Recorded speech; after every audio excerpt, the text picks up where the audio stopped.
I'd like to welcome you to our second EGAD webinar. The Research Data Alliance Agricultural Data Interest Group, EGAD, enables coordination and progress among a community of international data experts. At the RDA Plenary Meeting 14 in October, we agreed to start a webinar series to enable high-quality presentations and discussions to happen even if we cannot all be together in person at RDA. These webinars will help us keep up with cutting-edge developments in agricultural data and will encourage the free flow of ideas. We hope to offer them about twice a month, scheduled at 2 different times so that participants in all time zones can attend at least one of the 2 talks. All of the talks will be recorded and posted. Please stay tuned for more information on future talks and let us know if you would like to present your work to the group. After the presentation, please stay for a question and answer session with our speakers. And I would ask you during the presentation, please post your questions in the chat box in the lower right of your screen, and I will read them out so they can be answered.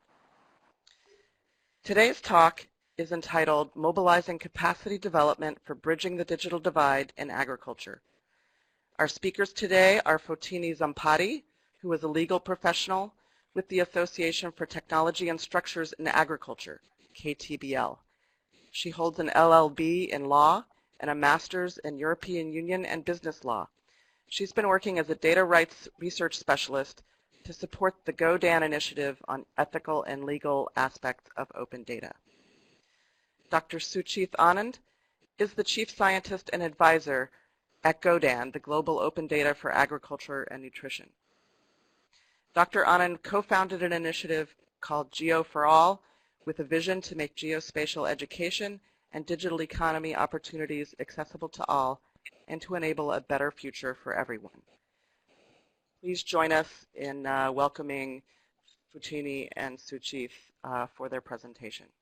Please go ahead. Thank you very much for inviting us, and it is on behalf of GoDan, it is a great pleasure to be here today and share our work, especially on today's topic on mobilizing capacity development for bridging the digital divide in agriculture. So I want to first introduce you all to GoDan. For those of you who are new to GoDan, the Global Open Data for Agriculture and Nutrition is an initiative that seeks to support global efforts to make agriculture and nutritionally relevant data available, accessible, and usable for unrestricted use worldwide.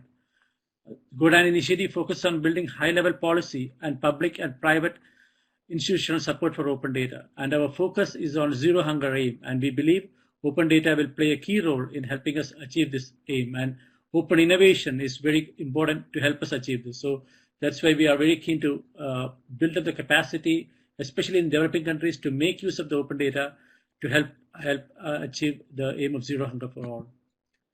So I want to also briefly mention why openness is so important. In GoDan, our mission is on, for example, the Sustainable Development Goals on the Zero Hunger Aim, the SDG 2, but it links with a lot of other SDG aims as well. So, so there we see a clear connection for zero hunger with the other some of the other SDG aims, and openness is very key because it helps us. For any of these SDG aims, we find that openness is very important to help us achieve all of these SDG aims, and we will go through some of these examples in the presentation. So as I mentioned before, the zero hunger and no poverty, for example, there is, the linkages are so linked, so if you want to achieve zero hunger, we have to address no poverty. And again, the links with quality education, reduce inequalities, all these are so connected. So that's why we want to have this holistic view of how we address this as well. So I want to also touch on, because our topic today is on capacity development and how we build synergies for it. And as we mentioned before, even today, 800 million people across the world, with all these advances, are still suffering from debilitating hunger and malnutrition, and this is unacceptable. So this means that 1 in every 9 people, with majority being women and children, are suffering from hunger and malnutrition. And the solution, we believe, for zero hunger lies in often unavailable agricultural and nutritional data. So what we want to do is now, especially for the developing world, is to look at synergies, how we can build up capacity development as an aim to for helping zero hunger for all. So I want to also address the issue of how open data is going to help smallholder farmers. Mostly in developing countries, smallholder farmers are not only harnessing the power of data, but also must overcome challenges and risks to ensure that investment benefit them.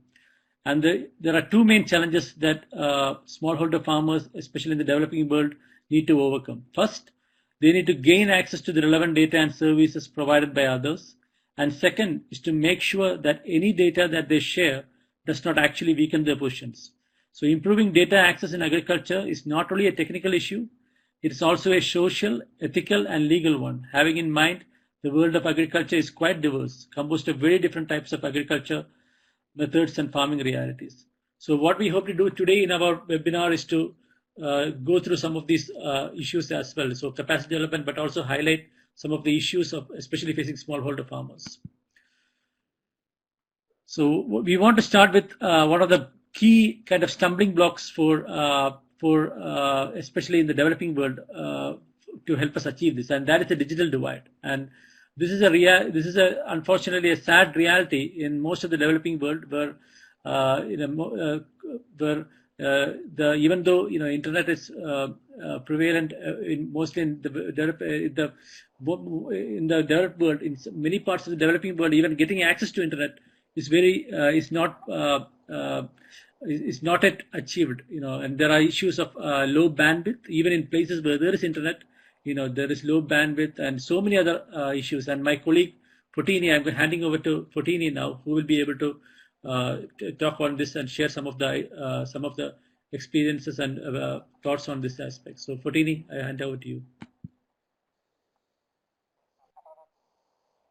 Yes, thank you, Suhith, and thank you, Cynthia, for the invitation today to be part of this RDA webinar series. As Suhith mentioned, we can't really doubt the digital divide that lies within agriculture. So a first approach is to define what do we mean by saying digital divide.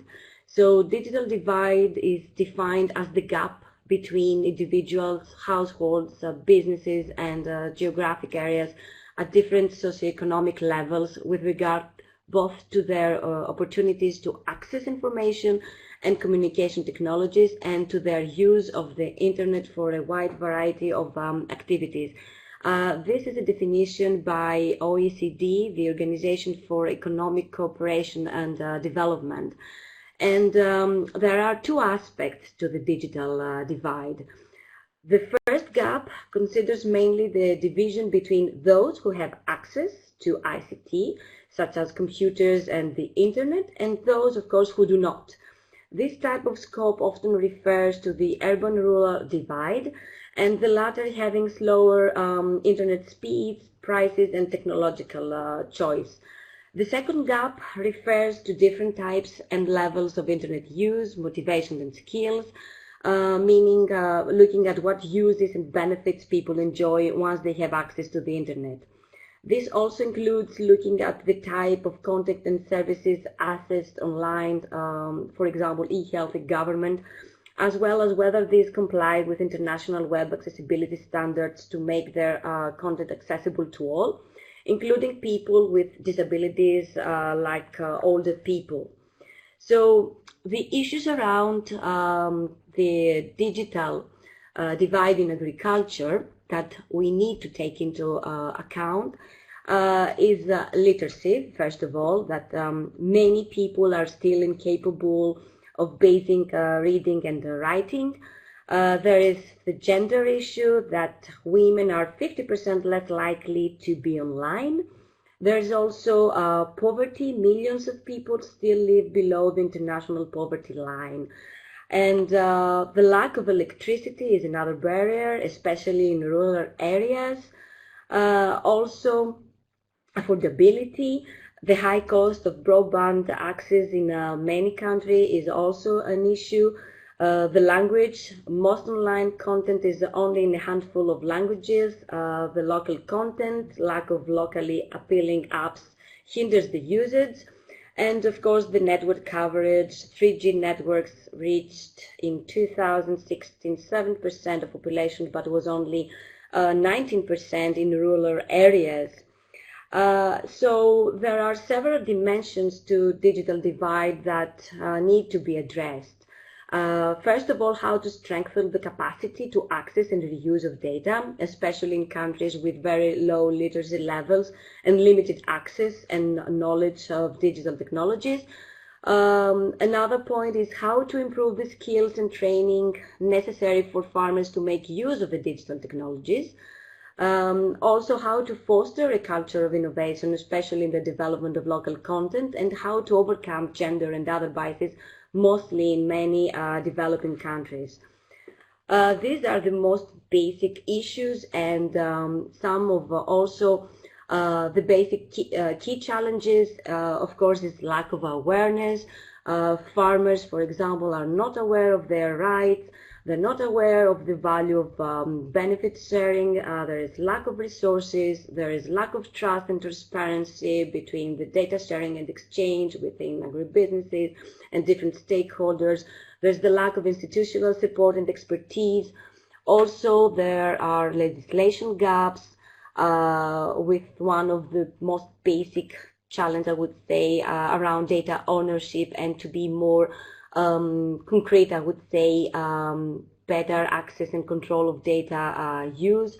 There are privacy and security issues. Of course, I need to mention that there is the General Data Protection Regulation about personal data in Europe, which was the basis for other legislation or regulation worldwide. And very, very recently, there is the regulation of free flow of non-personal data that mentions that precision agriculture and data around precision agriculture is considered non-personal data. This is important because it opens some doors to address these challenges better. And of course, within big players around, we need to address the issue of the digital feudalism and the need to reduce it and democratize information, and address the questions on how information can bring about openness, accessibility, transparency, accountability, networking, and this can happen only if different stakeholders engage each other with an open dialogue. And also, we need to shed light to not only to the digital divide, but also to power asymmetries within the actors that have control over data. So data is well known that it is considered the new gold or the new oil, and digital technologies contributed a lot to the transformation of the agricultural sector. It is well known. The benefits of data-driven services and products are well known, but also individual protection and control over personal data is well known and needs to take into account. So in the agricultural sector, this means that farmers need to be able to control access to and use of data that concerns them, understand the value of data sharing, as I mentioned earlier, and being reassured that trust, this is a key word, that trust is built based on good data practices. In order to do so, to see the issues as mentioned, it is necessary to raise some basic questions. For example, what is ethical? What is practical? How can we protect privacy by releasing data? How can we, in overall, navigate these trends to transform agriculture? These are basic questions, but still, I would say, quite difficult to respond. So the ethical issues about data governance and practice, as mentioned, is around privacy. What about personal data? What about farm data? Which one of it is considered personal and non-personal data? What about data protection and security? What can we do in case of data breaches? What is about transparency and trust? Who is responsible? What agribusinesses are doing with the collection and sharing of data? These are some of the basic concerns. Who owns data is also a very relevant question. And what about consent? For example, do farmers are aware when they are giving their data, for what purposes is this collection, or what types of data, or for how long their data is going to be stored? So many questions, many challenges, I would say, but things are not are quite, let's say, optimistic, even the challenges, because, for example, currently there are worldwide 3 codes of conduct that they address these issues and try to shed light to these concerns about farmers' rights, data governors. And the first one is the EU Code of Conduct on Agricultural Data Sharing by Contractual Agreement. And that means that the GDPR was actually the basis on what some agribusinesses, European agribusinesses, came together and developed this code of conduct, addressing basic key concepts like the concept of the data originator, for example, meaning that whoever creates data from his or her farm is the data originator. I need to highlight that they avoid to use the word owner, because it's more complex definition of ownership, as mentioned earlier. They are dealing also the rights of data originator, right to information, right to portability, to his data or her data to be transmitted from one data user to another, need for simple and understandable contracts, the need for plain language, because as we all know, contracts are very, very complex, even for us, the lawyers, to explain, let alone to farmers. They are also promoting the idea of pseudonymization, reducing unfair amendments to contracts, and protecting a natural person's privacy, meaning that whenever it comes to personal data, then the GDPR applies. Also, the USA, the privacy and security principles from farm data are also around the same concepts as the EU Code of Conduct. They have developed 13 principles. Also, the basic one is farmers own the data created on their farms. And in order to for agribusinesses to comply with these principles, they need to answer to 10 simple questions to be accredited, and there is an independent law firm by Todd Johnson who evaluates these questions that any agribusiness submit, and if they are compliant, they get the Ag Data Transparent seal. There are currently around, I think, 30 agribusinesses, among them John Deere, that have been accredited. And last but not least, there is the New Zealand Farm Data Code. Also have developed guidelines around data governance, and also here agribusinesses need to show that they are compliant around data governance principles, around privacy, and they need to do a self-audit as a first step. As a second step, a statutory declaration that they comply with the principles, and the last step is an assessment, and if everything is okay and they are compliant to these guidelines, then an independent authority grants an annual license and a certificate, as well as a trademark to use. So these codes cover central issues as mentioned, such as terminology, definition, data ownership, data rights, privacy issues, security, and they all attempt to harness the benefits of agricultural data while protecting producers' privacy and security.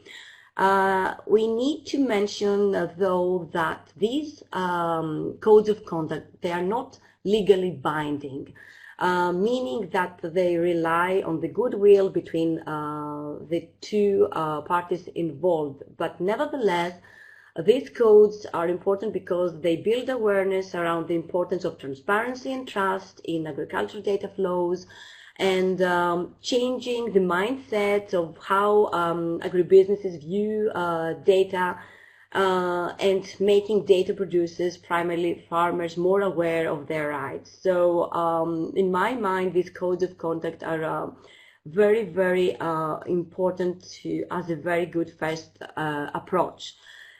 But one key issue needs to be mentioned is that the existing codes of conduct do not have farmers or farmers organizations, let alone smallholder farmers, as their primary target audience, but rather the agribusinesses and ag tech companies that work with farmers and use their data. So it is important to have a customizable code of conduct that provides basic and general guidelines based on farmers' needs and interests, for farmers' perspective. And at Gordon, we have established a subgroup on codes of conduct. And in July, this July, we did a workshop at Kettlebell in Darmstadt here in Germany, where we divided the participants to different stakeholders, meaning we had a researcher's perspective, we had the government perspective, but of course we were aiming more to farmers' perspective. So this is the outcome of the farmer's perspective, meaning what should a code of conduct has in order to protect, let's say, more farmers. What is the hierarchy? What are their concerns? What do farmers want to be included in these codes of conduct and then into the contract?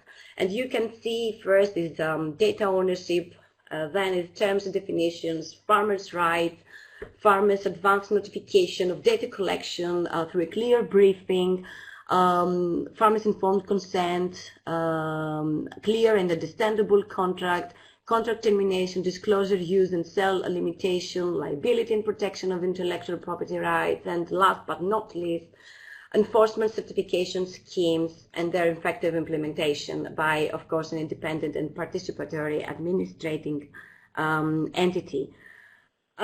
So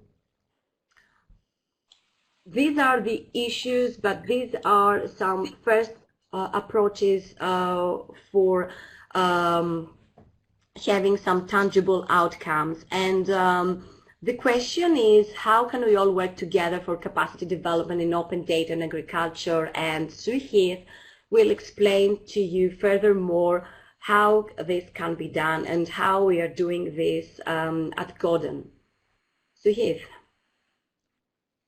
Thank you very much, Fadini.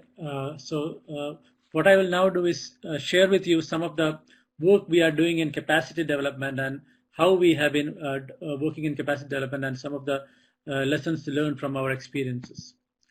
So for us from the beginning, we were very keen to listen to our to the main audience, main stakeholders around the world, and especially in the developing world. So we have been running like think tanks and hands-on workshops to help us understand what the real needs of from the user perspective is. And I want to show you one example of a think tank we ran at the Regional Center for Mapping and Resources Development based in Nairobi in 2016, where we brought together colleagues from the government agencies, the universities, academia, industries to look into areas of where they need, they think it's important. And one of the key lessons we learned was that open data on its own is not a benefit. If they don't have the, for example, the wider like the open tools to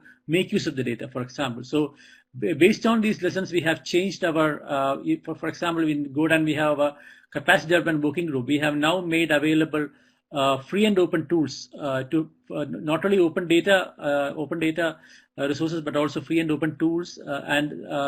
Thanks to our colleagues in Godan Action, a lot of tutorials are also being made and available. So I will share some of these experiences with you on how we involved in the capacity development activities at Godan.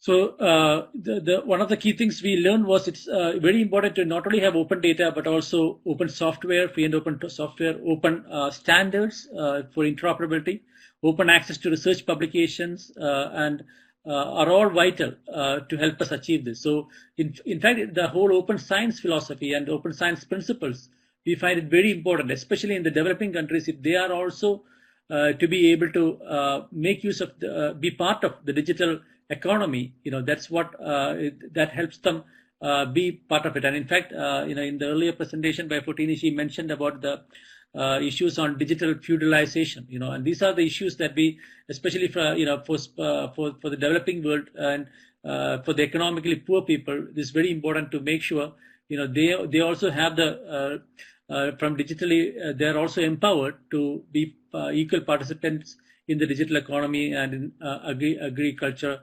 economy as well. So that's what our capacity development programs have been focused on. And as I mentioned before, I wanted to, there are some excellent examples that some of the Godan community has been doing, especially the Godan Action colleagues. And I want to highlight especially this, one of the e-learning modules they have been developing. And for those of you who don't know about Godan Action, it was a 3.5-year program that was funded by the UK's Department for International Development and led by the Wageningen Environmental Research.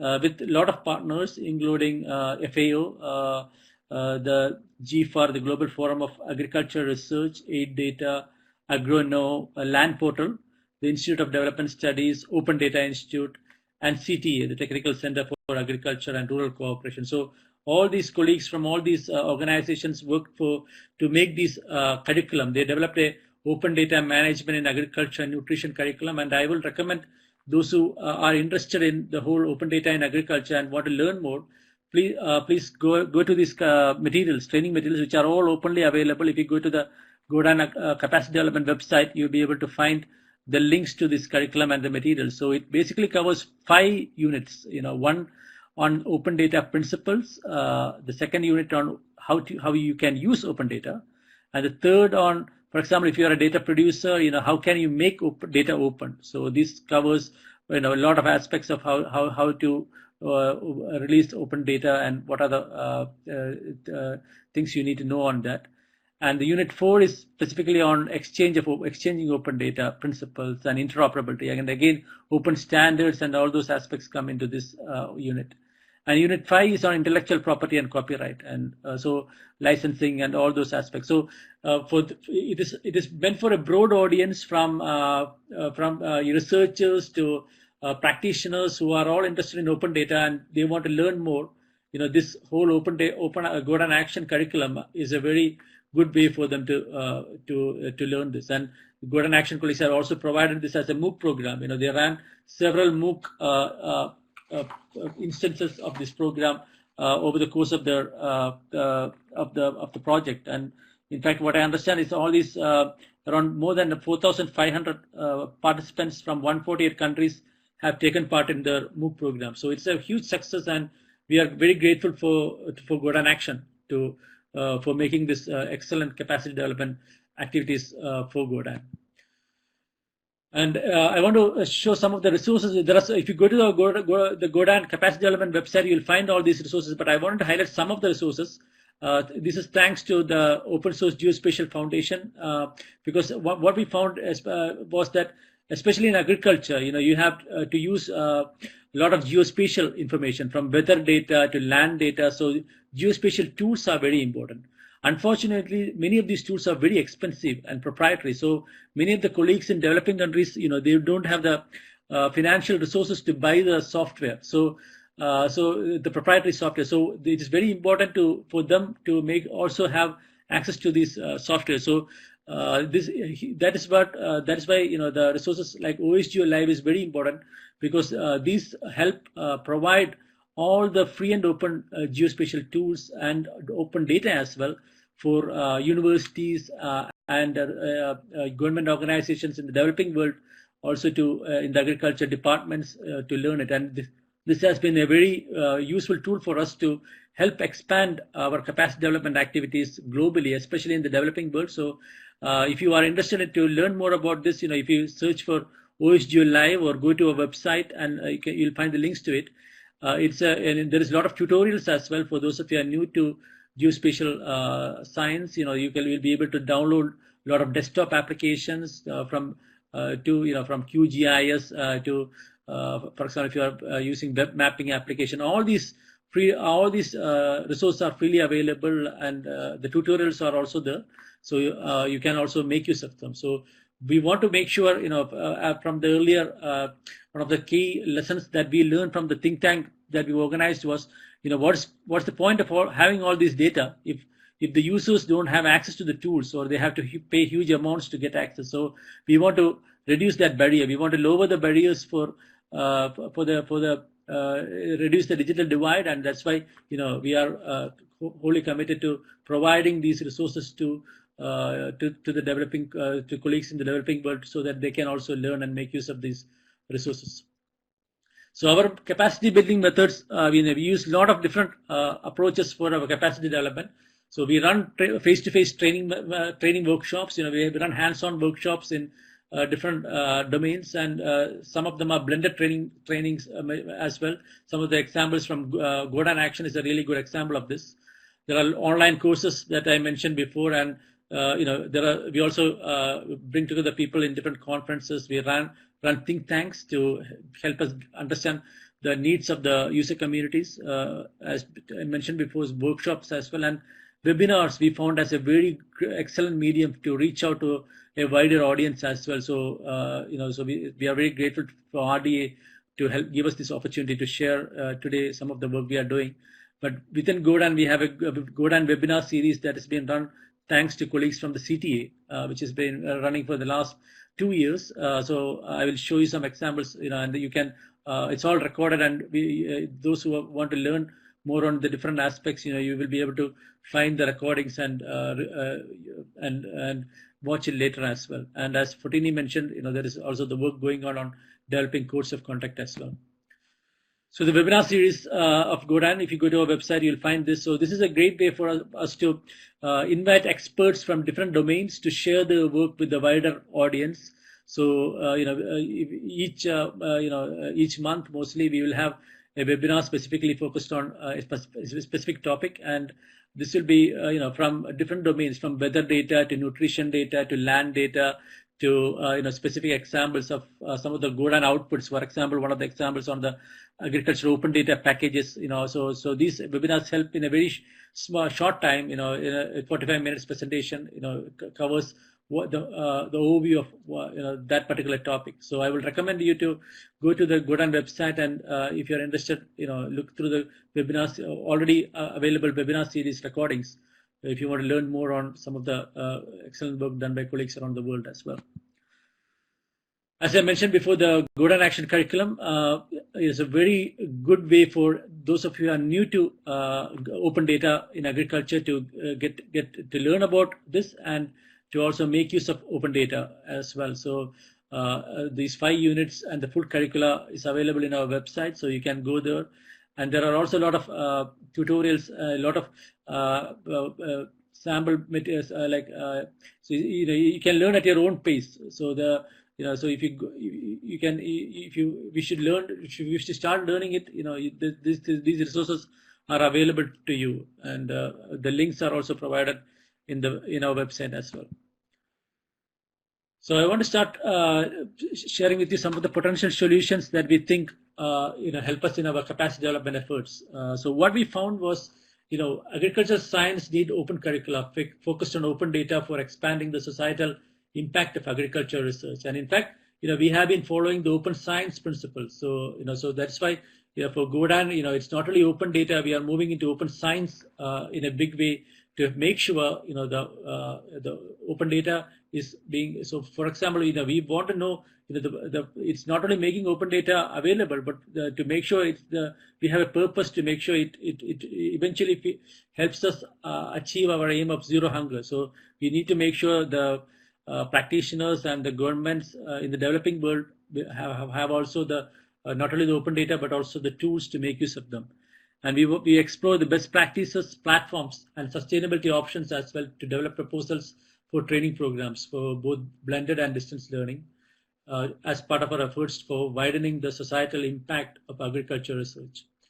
And it's very important to note that there's a big need for multidisciplinary inputs, because Godan, we work from satellite data to genomes. So it's a very, very multidisciplinary area. So we work with domain experts from all different thematics, from plant science colleagues to computer scientists to economists. So all these different domain colleagues work together because it's a very wholly multidisciplinary kind of area, and we try to bring together this multidisciplinary expertise to help us build up these processes for the future as well.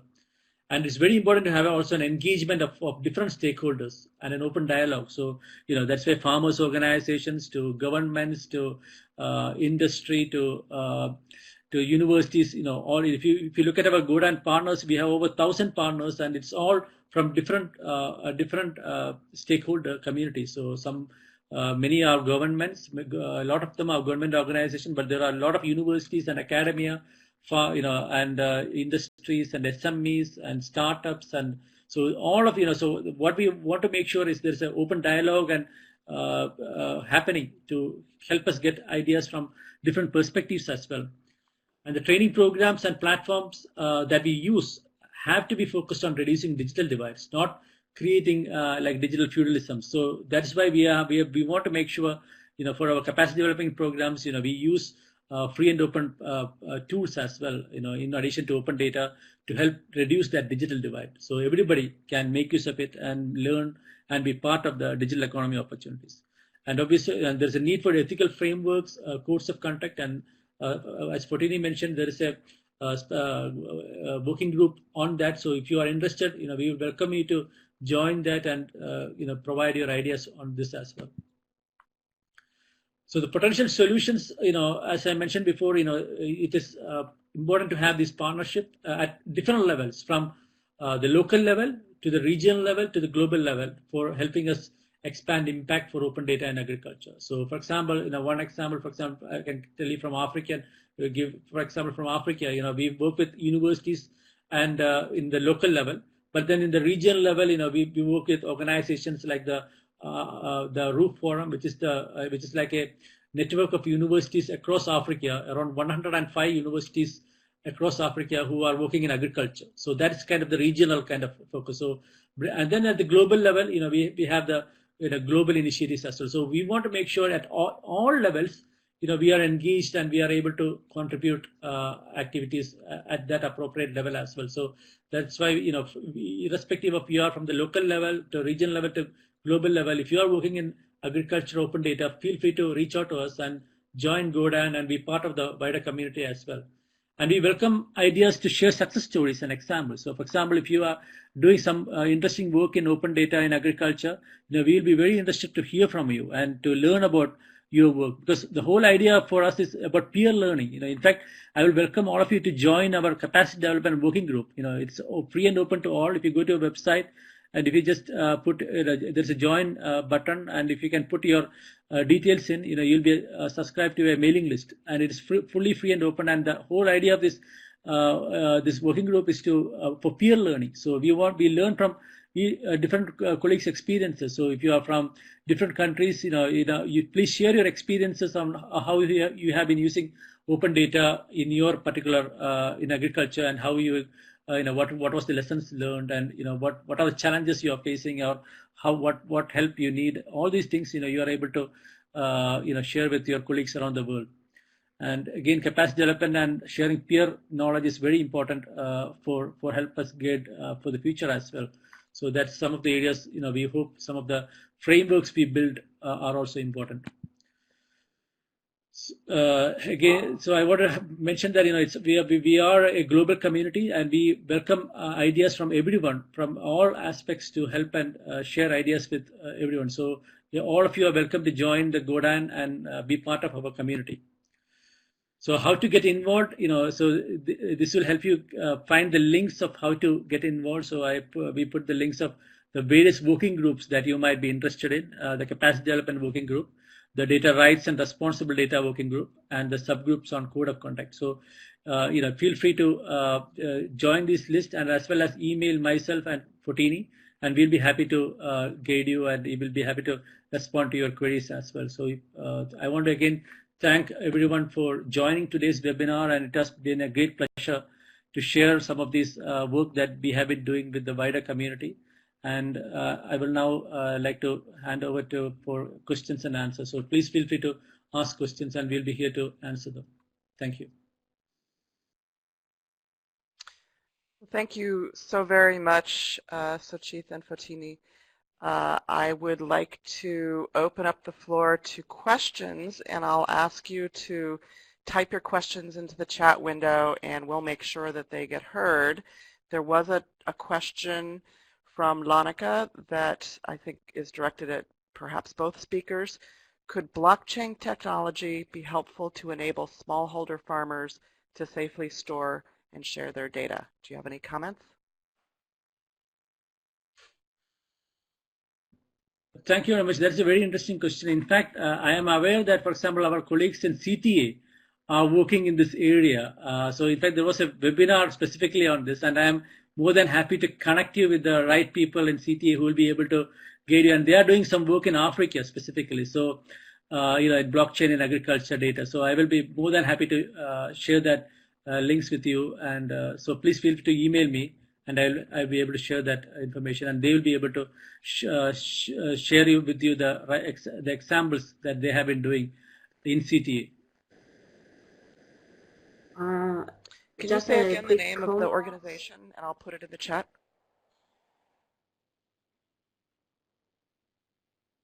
Cynthia, Chief, what was the name again? Okay. Go ahead, Fotini. Yeah, just a quick comment to the previous question about blockchain. It is a good tool for, let's say, securing transparency and traceability. So I would say it's a good tool, and like Suchith mentioned, CTA is working on that. And from the legal aspect, there is a good EU study about blockchain and the GDPR, how these two can interact in one another. So I will advise you to look at it also as well.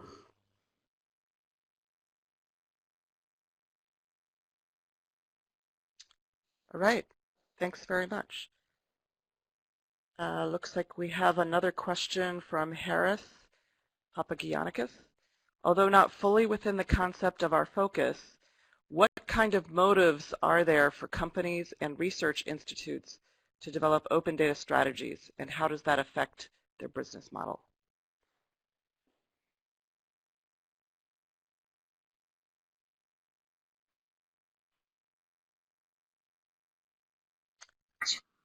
Yeah, thank you,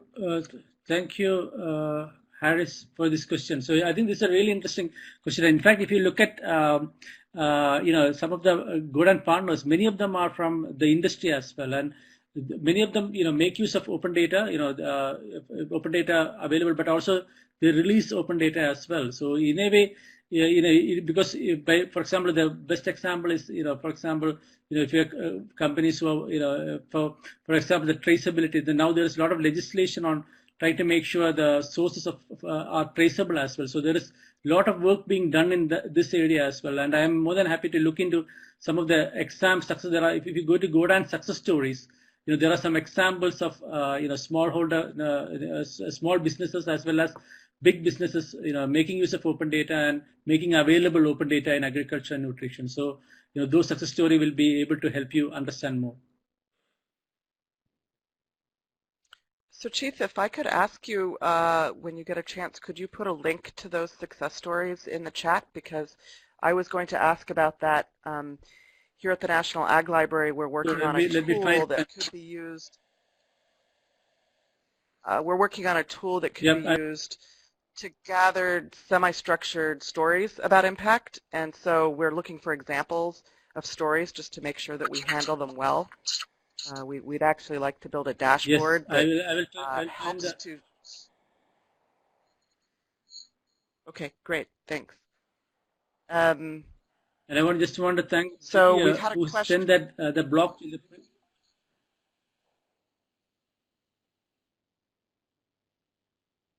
Okay, thank you to Didier for putting the link to the blockchain from CTA. We did have another question about open science principles. Would either of you like to answer that or put a link in the chat? Yes, in fact, I will be. I'll be able to send because I did. Yes. So the idea, the whole there are two good documents on open science which I will recommend. One is developed by the European Commission. They have this open science. I will send the URLs of all these later as well, which is a really good way for folks who are in the research world to know about the open science. So open science is not only about, it's more about how do you make your research more transparent, research reproducibility, and all these aspects of science as well. But it's also from a capacity development perspective, it's also how we make science more inclusive. So for me, how to make science more inclusive is also very important. So for example, the issues on developing countries, and economically poor universities and students not be able to access the digital economy is one aspect I am now working on, and especially trying to make sure these resources are available for everyone. So so the examples the key themes I mentioned before, it's the open data is one small aspect of the whole open science. So if you want open science, you need to think holistically.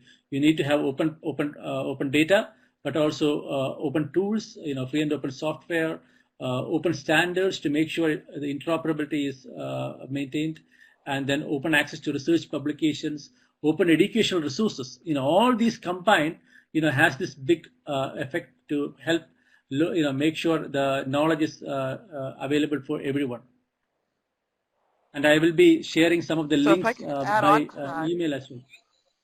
Yep, please go on. Great, thank you. If I can add to that, I think there's also discussion, and I would be interested in anybody in the chat responding. There's been talk about making data management plans open. So usually for researchers doing science, proposals are held private to give folks a chance to actually do the research without other people necessarily knowing all of the plans, but at least data management plans have been suggested as worth making public as soon as possible so that people know where the data might actually be going once it's made available. Yes, that's a good point. Thank you, Cindy. Fotini, I had a specific question that's related to research and the codes of conduct that you were talking about. So you mentioned that the 3 codes of conduct are primarily aimed at businesses, and you had suggested what needed to be done to address farmers as targets of these codes of conduct. Is there anything that you think might be valuable to add or change from the perspective of the researchers who might be wanting to work with farmer data and farmers? Is there anything special about research, or are these codes of conduct already in good shape for research use?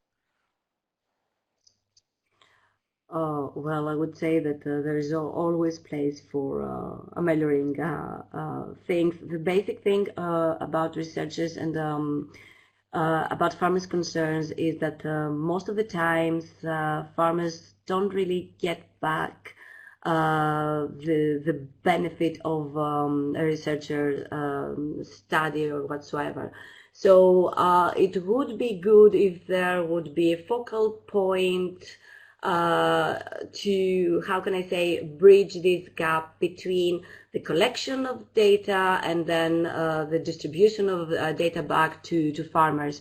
We have also the researcher's perspective. I could share it with you with what are their basic points concerning codes of conduct. I could do that. And also, taking this opportunity, I would like to mention that within the next week, it's going to be published the review that we did on these existing codes of conduct with recommendations from the farmers' perspective. So next week we will be able to publish it by CTA, Gordon GFAR, and the Griffith Law School in Australia. Basically, it won't be so much around the researcher's point of view as mentioned, but I could share the relevant blog post that we did to showcase what are the researchers' perspective and what can be done extra on this field. Great. Thank you very much. We have a question from Nestor asking if it's possible for a country member to ask GoDan for workshops at the country level.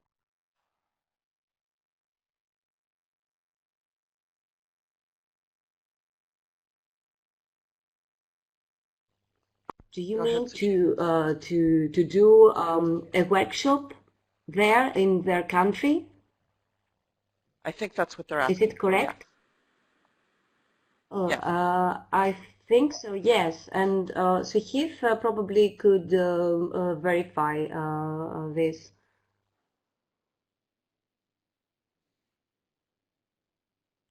But as far as I know, I think yes. Okay. If there is a concept note specific around the topic of the workshop, yes. Okay, thank you. Suchith, we can't hear you if you're trying to speak, so apologies, you might need to type your answers. We do have a question also from Monday about data verification and what a scientist can do. And I'm not exactly sure, I think, does this have to do with quality control on the data? And it limits what research can be done in the developing world. Any thoughts on data verification? Or Monday, can you clarify what you mean by your question? For some reason, I don't know why my microphone. We did hear you, Suchith, so try again. Can you hear me now? Yes. Can you hear me now?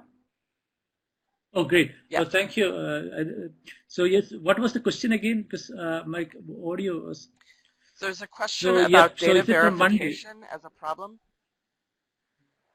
Okay, what can the science faces a limited and has limited? So Monday, do you mean that you have difficulty accessing the data or the tools to make use of the data?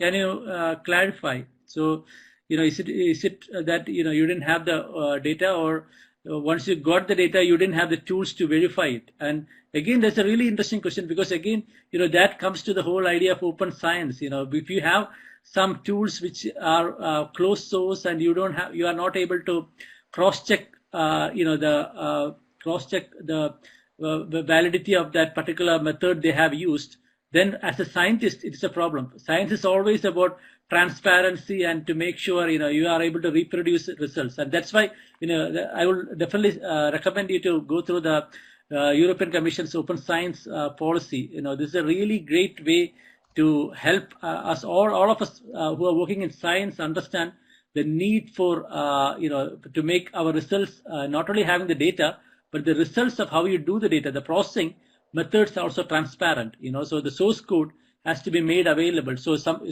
when they are doing the peer review, anyone else can check the methods you have put in your paper. And there are some really good examples, that's happening around the world, from the funding agencies to help push this. Not only in the from the European Union, but the National Science Foundation, they have a good paper on reproducibility and on scientific results.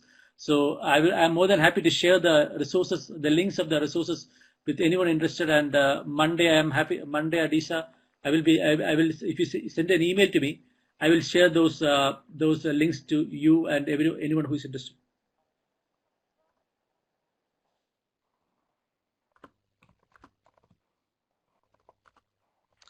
All right, thank you. We are almost at the end of our hour, so I'll leave it open for another minute or two if anybody has additional questions.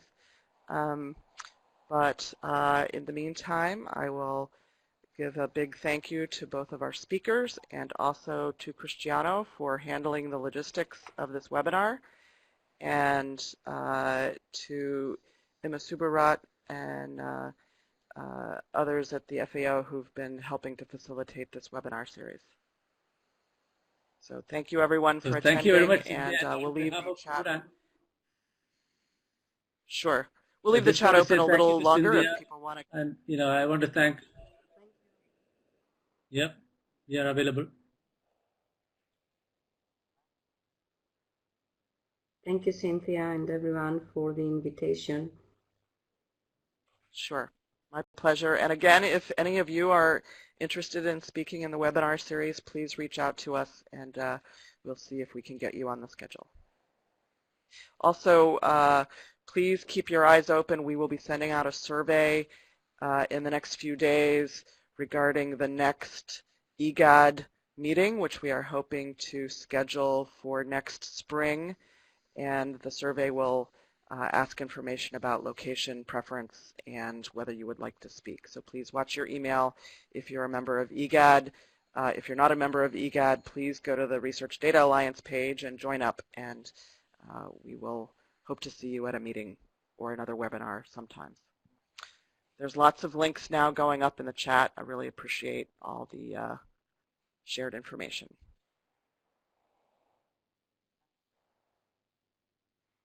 And Cristiano also is requesting that people join the ames.fao.org list as well. There's some overlap, but not complete overlap, so we want to make sure everybody gets access to all the information. So with that, I think we will say goodbye, and thanks to everyone for joining. Until next time. Thank you. Bye. Thank you. Bye-bye.